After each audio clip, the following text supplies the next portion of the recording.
Good morning, everybody. And we'll do it again. Good morning, everybody. I'm still waiting for YouTube, I think.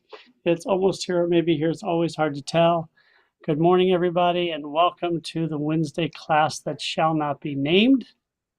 Again, let's see if we're on YouTube. It says we are, but it says we're booting up. So welcome, everybody. We hope that you're doing well. Shana Tova. So excited as the holidays are coming up very soon. And it's a really wonderful time of year because the weather's great, and we also have really got a little extra time because the holidays come late on the regular calendar. But somehow I'm still behind on everything. How can I be so behind? I was so ahead in July. It's way ahead in July, and now it's September, and I am way behind. So just makes life normal. So what we're going to do today is continue our jaunt as we walk through the high holidays. We've done a lot on Yom Kippur. We got to Rosh Hashanah last week? Did we get to Sukkot last week? Yeah. We did get to Sukkot last week. So just a synopsis of what we've seen is Rosh Hashanah biblically is a very mysterious holiday. There's barely anything about it, not even the name. Biblically, the only thing we know is that it's a holiday that you blow the shofar. All the other traditions that we know have come through the ages.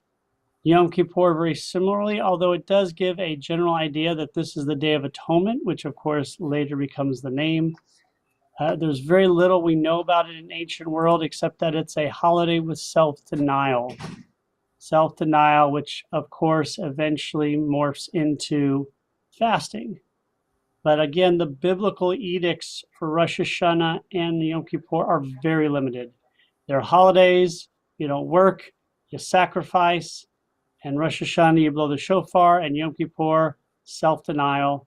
Rosh Hashanah, again, doesn't even have the name. So all of the traditions come later. We have no idea how they celebrated these holidays in the biblical world. Ron? Yeah, can you explain? You just said that Rosh Hashanah doesn't have a name. It has a name now, but in the Bible it just says there will be a holiday on the first day of the seventh month. That's all it says. And all you do is blow the shofar. So that's a good question.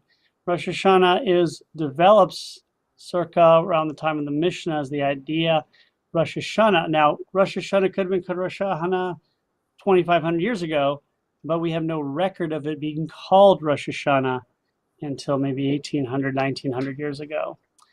Yom Kippur was probably called Yom Kippur in ancient times because it says this will be a day of atonement, but we don't even know that. They could have called it Ron Schwartz Day in the Bible and just assumed everybody knew it, that it was a day of Yom Kippur, but we don't know. Now, Sukkot, as we mentioned last week, is a very different, and we're going to go look at some of the text there today. Sukkot is a holiday also found at the very same place in many respects in the Torah. And there's a lot more given to us about it. The details are much more specific. I'm forgetting exactly which ones we talked about. We're going to just do a rehashing. We know it's 7 days. I'll get here and I'll play with my toy here.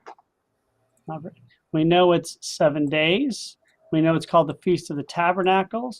We know that you're gathering from your threshing floor and winepress. We know that. We know that you shall rejoice your feast. It's a feast. With your son, your daughter, your maidservant, that we know with all the other holidays. But in the little case, everybody celebrates it, even the non-Jews. We know that it is one of several holidays that are pilgrimage holidays. Your males appear before your eternal, your God, in a place God will choose on Festival of Unleavened Bread, which is Passover, the Festival of Weeks, which is Shavuos, and the Festival of Tabernacles. So we know more things, but yet that is not all we know because we have other details given to us as well. As we go down farther, we know the more specific things that you would think we don't know. You would think some of these traditions come later. Somebody had a question? 15th day of the 7th month, as Michael? I have a comment. Please. It's interesting that it says that you should do it with your sons, your daughter, your manservant, but somehow it leaves out your spouse. Does it? Let's check that. Well, again, that's a good point, an excellent point. So if it leaves out your spouse, what does that teach us? Which is a really important lesson here. It teaches us when it says, you shall rejoice, who is the you? The you is men and women. Oh. So you only need to say your spouse if you're speaking to men, which is an excellent point I should bring up more often. So this you here, I'm using my talented skills in technology. This you is the plural masculine, but in Hebrew, the plural masculine can be for men only, but in this case, it's for men and women. So this is men. So now you don't need to say your spouse because your spouse is already part of the you. Now, if you marry somebody who is not Jewish, it still would count in this space because it mentions basically the whole community, the stranger. So this isn't everybody. So that's a really good point, Michael. So as for more information, there's even more information about this holiday. And we mentioned last week, it's the 15th day of the 7th month. It is 7 days, but it's a solemn rest on the 8th day. So it's 7-day holiday, and then there's something going on the 8th day is a day of rest. Then it has something to do with the harvest, as we mentioned, but you got goodly trees, palm trees, and boughs of thick trees and willows. That's 4 different species, which we now use. 3 of them for the lulav and 1 for the etrog. So those traditions, which really seem like it would be more recent, are biblical. It is also, you shall dwell in booths 7 days. That is, all that are homeborn in Israel shall dwell in booths. So does this mean everybody or those in Israel? That's a debate. But we know you stay in booths. So it is a holiday which has a lot more details given, and there's a reason for that. We'll talk about in just a second. So what do we know about Sukkot? 7 days, but the 8th day is also holy. We know it's a pilgrimage holiday and a harvest holiday along with Passover and Shavuos. We know it's on the 15th day of the 7th month. We know that you use trees. 4 different species of trees and stuff. We know that you and your whole community celebrates. We know that it's called the Feast of Tabernacles. All of this information. So the question for us is, why is there so much more information about this holiday than Yom Kippur and Rosh Hashanah? Now there's a little bit more, there's information about Passover and Shavuos, more about those 2 holidays in Rosh Hashanah and Yom Kippur, but there's more about this holiday. And the answer is probably because in ancient times, Sukkot was the most important holiday. We know it was the most important holiday 2,000 years ago. We assume it was the most important holiday when? As soon as you get on land and you own land and start farming. As soon as you start farming, Sukkot is the most important holiday. And if you become an agricultural economy, which it was for a very long time, Sukkot has to be the most important for a couple of reasons. Most importantly, the seasonal cycles of Israel. In Israel, they do not say winter, spring, fall, and whatever the 4th one is. They say we have two seasons. And what are the two seasons in Israel? The rainy season and the dry season. Dry season. That's it. That's how they discuss and declare their seasons. The rainy season begins in, can anybody guess? Now. No. The rainy season begins circa September, October. Why is Sukkot the most important holiday? Because if you're a farmer, what is the most important thing to your livelihood? Rain. Without rain in this area of the world, you have nothing. It is not like Egypt or Mesopotamia. Mesopotamia has two major rivers, Tigris, Euphrates. Egypt has the Nile. If you have water, rain is not as essential, except for maybe to fill the, but it's really not as essential. They do not have a big river. The Jordan River is pretty far from everything, and the mighty Jordan is not a mighty river. It is even back then, when it was a little stronger, it was still very small. So rain is the basis for your whole economy, and so that's why Sukkot would have probably been the central holiday. That's why we have so many more rules. That's why it's 7 days long and 8 days long, and you have all of these things. That's why you go to pilgrimage, to show your respect for God. The second most important holiday, though, would still not have been Yom Kippur. Oh, Ron, go ahead. Yeah. You know, rain here, we can go from light rain to storms. What about in Israel? That's a good question.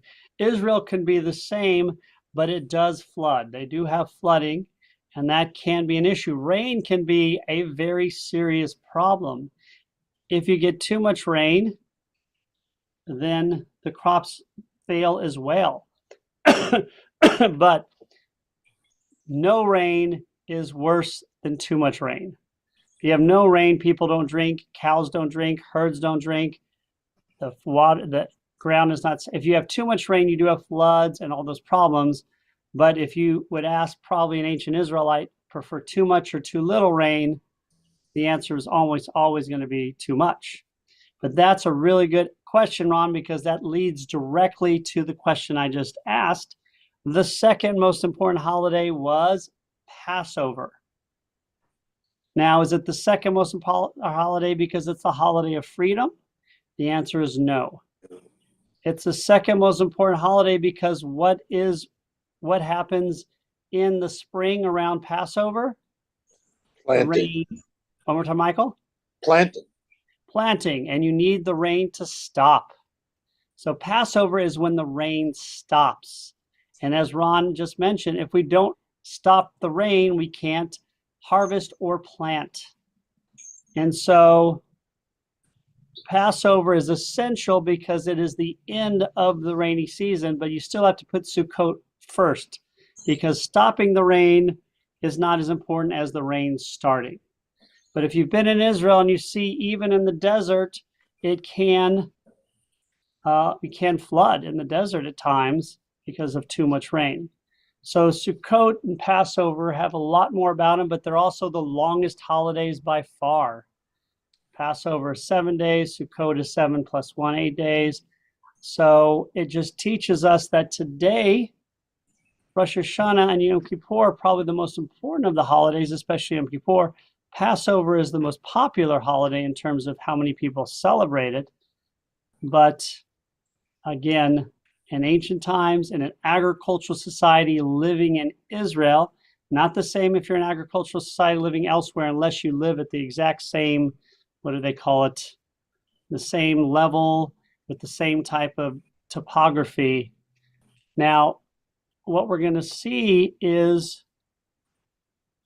how things change, because once we stop being an agricultural society, not only are Passover and Sukkot threatened as being the most, as their level of top two, they're 1 and 2. So once we become no longer an agricultural society and we move around the world, there's a very good chance that not only are Sukkot and Passover going to go down and fall down the list out of the top 2, they could fall off the entire holiday system Because if you're a holiday based on the rain cycle and you're living in America, then if Sukkot and Pesach remain only pilgrimage holidays and harvest holidays, their meaning ceases to exist.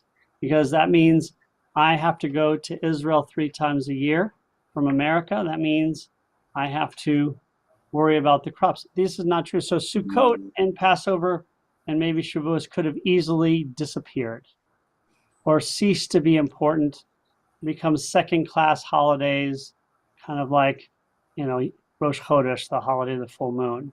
So we're going to look at how this holiday, we're not going to do Passover, how Sukkot had to evolve to cease from being meaningless. So let's go to the Talmud. Now the Talmud is already written in an age where we're not living in Israel. This is the Babylonian Talmud. If you took the class on Monday, the power structure of the Jewish world moves to Babylon. And although they were allowed to own land in this area, the area was not dependent on rain. When you lived in Babylon, you were not dependent on rain. So the scholars at the 2 major academies in Sur and Pumbedita were not dependent. So they had to figure out what this holiday was going to become. So we see in the tractate Sukkah, 28b. Again, if you see 28a, that's one side of the page, 28b is the other side. Our rabbis taught during the entire 7 days of the festival of Sukkot, a person must make his sukkah his permanent main dwelling and his house temporary, secondary. How is this done? If he possesses beautiful vessels, he should bring them into the sukkah. I think I read this last time, I apologize. If he possesses fine cushions, he should bring them into the sukkah to sit on. I think there should be a comma if he possesses. That comma is correct, by the way. This should be right. Let me fix this. There we go. He should eat, drink, and relax in the sukkah. What is the source of this ruling? It is based upon the teaching of our rabbis who explain you shall dwell in the sukkah. Implies that you should be in the manner of you dwell in the house. So one of the things we did is take the sukkah and make it even more important, saying the sukkah is no longer a place you just live sparsely. Now, why is this so important? That you eat and you drink and you relax in the sukkah, you put your cushions, you put your couch, you put your TV, you put your book stand, you put your washer and dryer if you're really strong, you put your refrigerator, your mini golf course, all of this in the sukkah. This is essential for us understanding the evolution. Because when we looked at the text earlier, and I'm going to move back up, sorry about this. When it says, let's see here, where does it say you shall dwell? There it goes. At the very bottom here, using my technological skills again, I'll make it a little higher. And this is essential. It's these little things that you have to really pay attention to. Did I move it up too high? You shall dwell in booths 7 days. Homeborn Israel, 12 dwell in booths 7 days. Now, what kind of dwelling in booths are we talking about at this time period? In ancient Israel, they are talking about a different type of booth. When you farm, you keep farming, and when the sun goes down, you have to stop because you can't see. So instead of going all the way back to the home and then coming into the field in the morning, you built a little tent in the field. So as soon as the sun came out, you started farming again. So you don't have to go back to the house and come back. You lose precious time. And so that's what they did. They would build these little huts as they traveled farming and just stay in them while they were doing the harvesting or planting. So what we see now in the Talmud is that they take this meaning differently, completely. What they're saying now is you're not living in this sukkah like you're working the field. The sukkah is now your actual home where you relax in. They didn't relax in the sukkah in the field. They worked all day and then they fell asleep on a cot exhausted. Now it's saying, well, when it says live in the sukkah, it means we can just build a sukkah and live in it for fun and put all your stuff in there to keep this edict, even though we're no longer farmers. That is a very big distinction as we change the meaning of Sukkot. It's amazing because Sukkot really could have just disappeared. Now it lost its place as number one, kind of like in tennis when you don't have enough points, but it stayed in the top 5, top 6. So it went from 1 to probably 4. So you've got Yom Kippur, Rosh Hashanah, Passover, Sukkot. And that's because of these evolutionary ideas. Now, Rashbam, who is a 12th century commentator, he's the he's the grandson of, I think he's the grandson of Rashi, wrote this in this commentary of Leviticus. The rationale for the observance is suggested by the verse, you shall hold the Feast of Booths, where you gather from your threshing floor and your winepress. When you have gathered in the produce of the land and your houses become filled with all manner of goodness, such as grain, wine, and oil, remember that I settled the people of Israel in Sukkot when I took them out of the land of Egypt. For 40 years in the wilderness, unsettled and without land. Upon such reflection, you will become grateful to the one who gave you your inheritance and houses full of all manner of good, and not imagine in your hearts they on my own strength and power have brought all this wealth for me. So they're giving another example. They're saying, yes, it was a farming holiday, but the meaning is, thank you, God, for giving me all manner of goodness. In the biblical area, the goodness was grain, wine, and oil. In this case, not drinking, in this case, whatever the types of oil they had. But today is different, because by the time of Rashbam in the 12th century France, they probably were not allowed to own land. In certain places in Poland, they could own land at this time period, but I don't think you could in the 12th century France. So he's saying, this holiday is now become grateful to the one who gave you your inheritance and houses full manner of good things.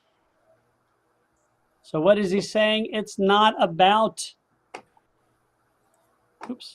he's saying you have to look at, what you're looking at. Before, it looked like they were talking about grain, wine, and oil. That was the matter. That's what mattered. He's saying, no, that's superfluous. What matters is all manner of goodness. And in the biblical times when we were farmers, all manner of goodness was grain, wine, and oil. Today, in the 12th century France area where he lived in northern France, it's not grain and wine and oil. Today, what is my all manner of goodness? It would be valuable stuff. It would be my Star Wars memorabilia, my comic book collection, the things that have meaning, the photos of my family. It could mean my money. It could mean my kids on certain days of the week. What is all manner of goodness? And they have now completely, by the 12th century, the holidays completely changed. It was changed before. He is just ensuring that we understand that we are not, this is not a holiday of grain, wine, and oil anymore, or fruits and vegetables as it was as well. That's the evolution of a holiday. Now, Rabbi Irving Greenberg, we didn't read his piece on Yom Kippur, which I probably should have, but we only have a certain amount of time. We're going to read what he speaks about the reenactment of Exodus. He is a really prominent Orthodox rabbi in the 20th century in America. The halachic, the law requirement for the construction of a sukkah, attempt to capture the fragility and openness of the booths. The sukkah may not be too impressive at home. Its total height may not exceed 20 cubits, about 10 yards, nor may it be lower than what is reasonably high enough to enter and live in, that is 10 handbreadths or 40 inches. You know, he's living in America, by the way. Just saying. He could use inches or centimeters for everything and not use 10 handbreadths. You could just say 40 inches, you know, but he wants to bring in the ancient stuff as well. Similarly, the sukkah should be built well enough to withstand normal winds, but not so solidly that it withstands winds of unusual forces. By deliberately giving up solid construction, Jews admit their vulnerability and testify that the ultimate trust is in the divine shelter. So he's talking about the meaning of the shelter. What is the meaning of the shelter in biblical times? It's a place to camp out while you're harvesting. Now he says there's meaning behind the actual booth itself. There's meaning behind building this thing. It should be strong enough to withstand some winds, but not a hurricane. It should admit our vulnerability and testify to God. It's about being in nature, seeing God. So we have these specific dimensions. The most important part of the sukkah halakhically is the shchak. Materials of vegetable origin, such as evergreen branches or marsh rushes that form in the roof. This is not mentioned in the Torah. There's nothing about shchak. However, it's hearkening back to saying, yes, it was an agricultural holiday. We do need to remain connected to our roots. For support, these coverings may be laid with wooden slats or bamboo poles. Heavy boards or beams that offer solid support should not be used, nor should any roof materials be nailed down permanently. Though completely covering the top, the material should be loosely spread so as to open the heavens with stars visible through. Thus, the shchak is the perfect example or perfect expression of divine protection. God is not a mechanical shield that protects us from all evil. God is the presence who gives strength to preserve, to overcome. There is meaning in the building of the sukkah now. You want to see the stars. You want to see it's open, that God is there for you. It shouldn't be too strongly built. It should show the fragility. So we still have that connection a little bit to both biblical times and present day, but it's not about the harvest.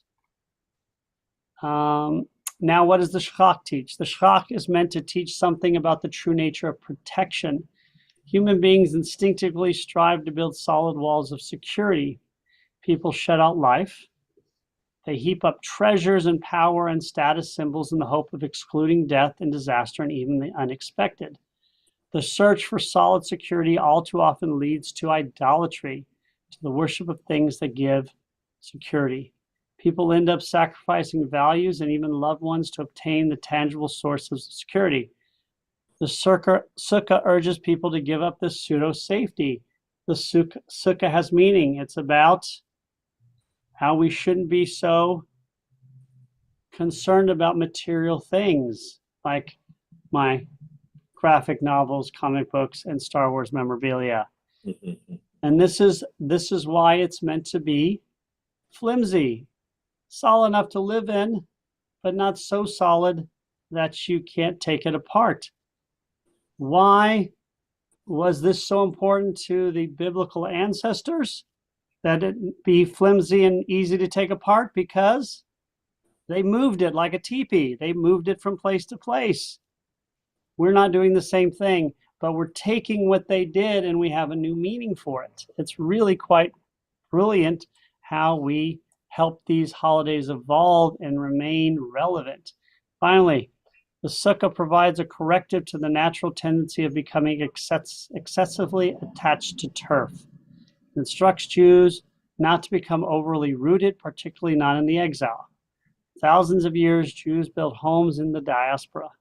Civilizations of extraordinary richness, culturally, religiously, and at times economically and socially, were created. But outside of Israel, all such Jewish homes and civilizations have proven thus far to be temporary ones, blown away when a turn of the wheel brought new forces to power. Often self-deception and the desire to claim permanent roots led Jews to deny what was happening until it was too late to escape. The enemies called them wandering Jews and deemed it a curse.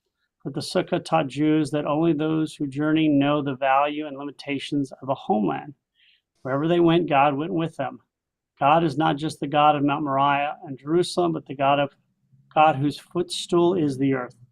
No house could encompass the Lord, but in love, God could fit between the horns of the altar and the modest dimensions of the sukkah. This is, as we know, very depressing. But again, in many ways, it is apropos to what we think about.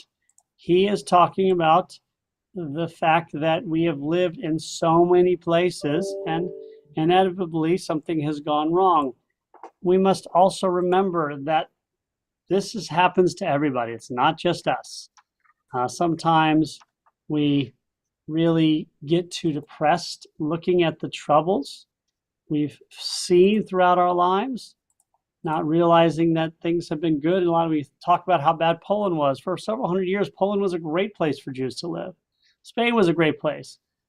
America's been a great place. Obviously, that's going to change at some point in history, hopefully long after we're all gone. America will fall and something else will come up, as we've seen throughout history. But it also speaks to the fact that we should, be wary and make sure we check out what's going on in the world. And don't worry so much about the house and the car and all that. Worry about the family and connection to God. And again, who can guess when Greenberg was born? Rabbi Greenberg was born in the 1930s. Where does this theology come from? Of course, it comes from the Holocaust. Would he have written this exactly as it is without the Holocaust, considering the trials and tribulations we faced? Maybe, but maybe not. Michael, that's a good answer. Maybe, maybe not. He was certainly written something, but obviously the Holocaust has really been a real stamp of issue on our lives forever. So this is a continued view of the meaning of Sukkot. And as we see, the evolution is quite beautiful. We'll talk about another one in a second. And then I'll read this from another Orthodox rabbi, very prominent one in New York, talking about the pilgrimage festivals. During the festivals, Jews are supposed to consider the sukkah as their regular home and to spend as much possible time in it. One should eat all his meals in the sukkah. In warm climates, it has been customary for people to sleep in it as well. These laws are definite attempts to make Jews vicariously experience the wanderings of ancient Israelites. We literally live in the same kind of temporary booths as our ancestors did. We want to experience in some measure what they experienced. Our observance makes us, at least in some way, contemporaries of the Israelites who experienced the original sacred time, which gives meaning to the festival. Although the Jewish sense of time is linear, we have in this festival an example of a spiritual flashback. We try to relive and recapture the experience of our ancestors. Sorry for these blue lines. I think when I copied this, and let's see here, these lines drive me nuts. I think they stay. Oh well. So what is he saying here? He is saying something very important that we haven't mentioned about Sukkah. Sukkot we've talked about as a pilgrimage festival, as a building sukkah in the modern world, but some use the sukkah as a reference to our time in the desert. After leaving Egypt, we were in the desert for 40 years, and perhaps they were making Sukkot there, a sukkah there, because they were traveling. Whenever they were traveling, they would set up these tent-like structures in the desert. Now, when we say we're in the desert for 40 years wandering, that is a misnomer. We were in the desert wandering for a year and a half or 2 years, and then we were in the same place for 38 years, Kadesh Barnea. But we don't know anything about what they were doing. Did they live in temporary homes? How'd they live there? Did they live like nomads? We do not know. But he is teaching us that the sukkah is not just about the farming, it's also about us leaving Egypt and creating a religion. It's amazing. Congratulations to us. Pat ourselves on the back. Sukkot still has meaning to this day. Thank you to Judaism for being so creative. And I think we'll finish there. Let's try this one. Let's see, do I want to do this one? No, I'm going to do this one. This is by a professor of Jewish thought. 19th and 20th century liberal Jews, that's me and you, stressed the sukkah as harvest hut. The view is untenable, for if the evolutionary interpretation of the development of the festival is correct, then liberal Judaism's celebration is a retrogression to pre-Mosaic celebration, a reentry to the pagan world's agricultural life, which is dehistoricalizing of the world. These guys and gals write using a lot of very big words. That's why I need to read it to practice. Medieval Jewish philosophers and Kabbalists stressed a kind of moralistic message of the sukkah. Life is fragile and temporary. To know this, one leaves one's house, which appears enduring, and lives in the sukkah, which is fragile. Or, for those of you who are movie buffs, fragile. Fragile. Anybody seen the movie A Christmas Story? Yeah. Where he wins the award. He wins this big prize, and it's a big Oh, the box. He lamb. says, it must be Yes. Italian. It must be Yes. Italian. It's fragile. So anyway, sorry. It's my wife's favorite movie. Yes, she's Jewish, but we can like Christmas movies as well. Who does not cry at A Wonderful Life? If you haven't cried at A Wonderful Life, you're not a human being. Come on. It's great when Schwartz gets his hand stuck, you know.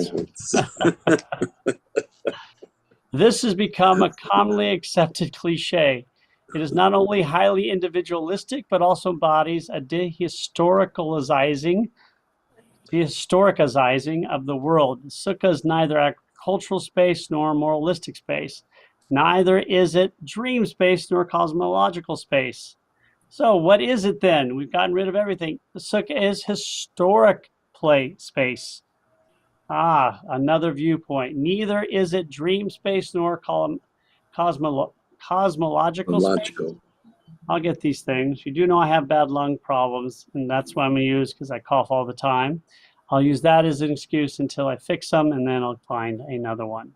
The sukkah is historic space. Dwelling in it is not a return to the wilderness or to try to relive the desert experience would deny history, the life of the subsequent generations. The contemporary sukkah, the sukkah of each generation, points to the historic event of the exodus from Egypt and the conquest of the land of Israel.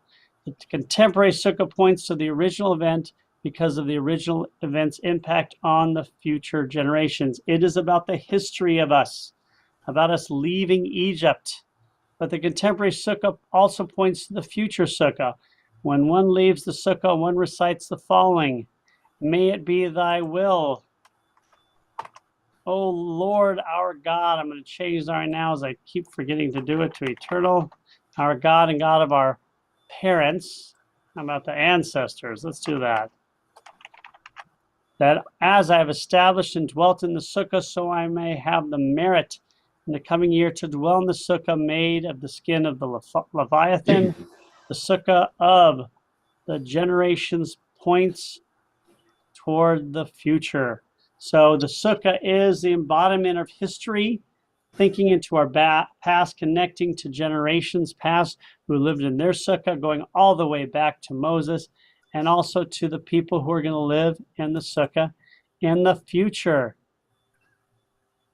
Genevieve says, should it say dehistoricalization of the world? That is a good question. Maybe. That may be the word, but he's a professor. And but he's no longer alive. So I'm going to say Genevieve is right. Because he can't argue. All right, so this is a little bit of Sukkah. We have the blessings. Where bless you, God, sanctifying us for taking up the palm branch. And then we have the midrash on the branches that we use, because quite frankly, the branches should be superfluous to our lives today. We are not harvesting anything. If we want fruit and grain, we go to Kroger's or Publix or Walmart or Target or Trader Joe's, or what else am I missing? Or HEB, or what's the one? Whole Foods, or what's the one, the new one they just brought to town? What's the one, the new one that's from Florida? Aldi's. Oh. And we are, for those of you listening, looking for sponsors from any of those groups for this show, just to let you know. So, no longer agricultural holiday, but we still wave the things. The fruit from the midrash, the fruit of the hadar tree, this refers to the people of Israel, just as the etrog, the citron, the lemon type thing has taste and fragrance. And if you've ever eaten it, it tastes terrible. Smells beautiful, but tastes terrible. So there are individuals among the people of Israel who possess knowledge of the Torah as well as good deeds. Branches of palm, this refers to the people of Israel. Just as the date possesses a taste but no smell, so there are individuals among the people of Israel who possess knowledge of the Torah but do not do good deeds. So the palm is for those intellects who are very smart and study but don't do anything good. The boughs of leafy trees, this refers to the people of Israel. Just as the hadass, myrtle, has a fragrance but no taste, so there are individuals among the people of Israel who perform good deeds but possess no knowledge of Torah. There are those of us who do good deeds all the time but are not educated. That is better than being educated and not doing good deeds. So this is an order of goodness. So it's okay to be good with Torah and not good with good deeds, but it's better to do a lot of good deeds and not be good with understanding Torah. But what's the best? Willows of the brook. This refers to the people of Israel. Just as the aravah, the willow, has no taste, no fragrance, so there are individuals among the people of either who possess neither Torah nor perform good deeds. That is bad. What does the Holy One, blessed be, do? To destroy them is not possible. Rather, he says, let them all be bound up and take as one, so that they will atone for each other. So, they represent the three types of people. But really, there should be four. Four types of people. Those who know Torah and do good deeds. Those who know Torah and don't do good deeds. Those who do good deeds but don't know Torah. And then the worst, those who don't know Torah and don't do good deeds. So they represent these things. So any questions about the holiday of Sukkot? We'll still learn a little bit more about it. A lot biblically, even more later, still relevant to this day. It does come, Ron. Yeah, you went through the sukkah and what you can put in it. The very Orthodox Jews, do they do any of that, or do they just have a plain sukkah? There are Reform, Orthodox, Conservative Jews who have a sukkah and live in it. There are those who build the sukkah and just go eat in it. There are those who don't build the sukkah. It often depends on also where you live. If you live in an apartment complex, you may not be able to build a sukkah. If you live on a street and there's no place to build it, you can't. So you may build it with your synagogue, or you may build a community one. There are a lot of mitzvah points you can get in a sukkah. You get a mitzvah point for just standing in the sukkah and saying a prayer. You get a mitzvah point for shaking the lulav and etrog. You get mitzvah points for eating in the sukkah. You get mitzvah points for sleeping in the sukkah. So it's a great place to get mitzvah points. I'll tell you. So there are Jews of all kinds that do this. You'll see people who, the rows of in Orthodox sections of Israel and New York, where they have all their sukkahs. They're a little bit more sturdier here. They put their TVs in there. They put everything in there. A lot of them don't have TVs, so never mind. And they live in there. And if you need something from your refrigerator, you go into the house and get it. So the temporary house becomes the real house, and the real house becomes the temporary house for a few days. So yes, we build one at my house outside. That's actually the royal we, because really my wife builds it, but I put myself with it. I should put up the picture I have. It's one of my favorite pictures of all time of my wife finishing building, standing on the ladder at the top level, finishing the building the sukkah while I take pictures. Why is it so impressive? Because she is 8 months pregnant while she's doing it. Yeah. So that's your rabbi. I got there too late to put it up, so she just did it herself while she was pregnant. So any questions or thoughts on Sukkot so far? We're going to do a little bit more on it. Is this overwhelming because of all the texts? I don't have to read texts, but I'll do a little bit more because, as we know, we still have something we haven't talked about in Sukkot. What have we not talked about? Hoshana Rabbah. Hoshana Rabbah will be part of this. Good point. We add that into Sukkah as the last day of Sukkah. And then there's that 8th mysterious day. Oh, Sukkah is 7 days long. The 8th day is a holiday. Unlike Sukkot, there is nothing mentioned about this 8th day except that it's a holiday. So we have a mysterious 8th day holiday with even less about it than Rosh Hashanah. It just says it's a holiday. Is it a throwout day? Is it part of Sukkot? What exactly is it? That is a question that obviously people have discussed for ages. So let's look at what we see about this holiday, because there's absolutely nothing told about, nothing given, no information given about it. We already read the pieces and numbers in Leviticus. We're going to read from Rashi. This is already, again, the 11th century in northern France. You shall hold a solemn assembly, and that's what they talk about the 8th day. That's all we know. The Agadic, the story interpretation is that during the course of the festival of Sukkot, the Jews offered sacrifices corresponding to all the 70 nations. As they're about to depart, the Omnipresent said to them, "Please, I ask you to prepare a small meal for me so that I may derive pleasure from it." So on the 8th day, we make a meal for God. That is not my favorite commentary on this. That is his commentary.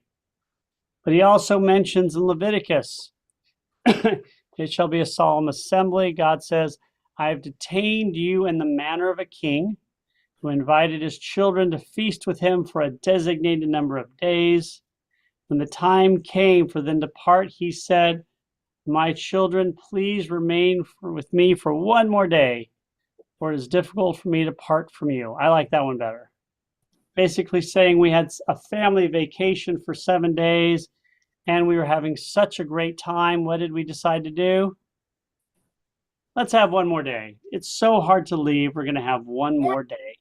That's awesome. And we want to keep that feeling going for as long as we can. So we'll finish here. So I make sure we'll finish Shmini Atzeret and Simchat Torah next week. And then we're going to take probably 1 or 2 weeks off after that for high holidays. So any questions or thoughts? It is exciting to come to the high holidays, a little overwhelming for people preparing for it, but it also should be spiritually overwhelming for all of us because it is the most important time in the Jewish calendar. There are 6 major holidays according to the Jewish calendar. One is Shabbat. That means there's 5 major holidays that come once a year. Rosh Hashanah, Yom Kippur, Sukkot, Passover, and Shavuot. So 5. 3 of them come within 15 days of each other. So the whole rest of the year, there's 2. So that's why this time of the year is so holy, because Rosh Hashanah, Yom Kippur, and Sukkot come all together. As we know, in ancient times, Sukkot would have been the most important of the 3. That would have been the one we all focus on. Now the most important is probably Yom Kippur. So as a reminder, we will, of course, have services here. Everybody's invited to everything. We do require passes, and this is not for money. This is for security. It's one of the things our community committed. We didn't have them for years. All you have to do is you get them in the mail if you're a member. If you're not a member, just call in or come to the synagogue and pick them up. We have the schedule is out online. If you need a schedule mailed to your email, just let us know. We'll send you the schedule. Many of the programs are going to be online on YouTube, so you can watch it there. We do have two major services, Yom Kippur evening and Rosh Hashanah morning. Well, we will have two services. So we split them so that people who don't feel comfortable in crowds can come to them, and there will be, you'll still have 100, 200 people, 300, but it will be plenty of space to ensure that even people who don't come to a lot of services can come to those too. We still have our family services, which will be at Lake Mayer Park on Rosh Hashanah. We'll do Tashlich, and of course, we'll have services all day long for Yom Kippur. And coming up a week from this Saturday, we do have Slichot, which is the Saturday before Rosh Hashanah. We'll have a dinner. Everybody's invited. That you just pay. And then afterwards, Billy Hester and the God on Broadway crew from Asbury will be singing Broadway tunes. And then we'll have the beautiful service where we change the Torah covers. Again, it's all free except for the dinner. Any questions about all of these things, please let us know at the office, and we'll get all set. If you come to services and you forget your pass, no worries. Just walk over to the table, tell them, and they'll give you your pass. Also, any questions or thoughts? All right, so we'll have one more class next Wednesday, and then we will take some time off for, actually, maybe I should, next when's Rosh Hashanah? Which Rosh Hashanah is a week from next Wednesday, right? Yeah, it's the following week. Yeah, it's on the 4th. Okay, then we will have, yeah, it's on a Wednesday. So we won't have class that week. We will have class next week. All right, guys. If I decide not to have class because I'm so far behind, I will send out a note. Okay. Have a good one, Thank you. everybody. Thanks for joining Thank us. you. Thank you for joining us on Zoom. Thank you to Mike, Arlene, Ron, David, and of course, Lou and Genevieve. Of course, don't forget, we still have our courses on the history of Israel, with biblical history, post-biblical history. We had only a few people in person and on Zoom. We had tons of people on YouTube. So please go see the YouTube if you want on our pages. Shana Tova, everybody. Really all the best for the new year, and safe Shana travels for Tova. anybody traveling. All right, we'll talk to you later, guys. Shana Tova. Have a Yeah, good bye, trip, guys. Michael, you and Eileen. Have a Yeah, good you trip. too. You too, Thanks. David. And to you guys, Yeah. Here. Bye, guys. you guys, and every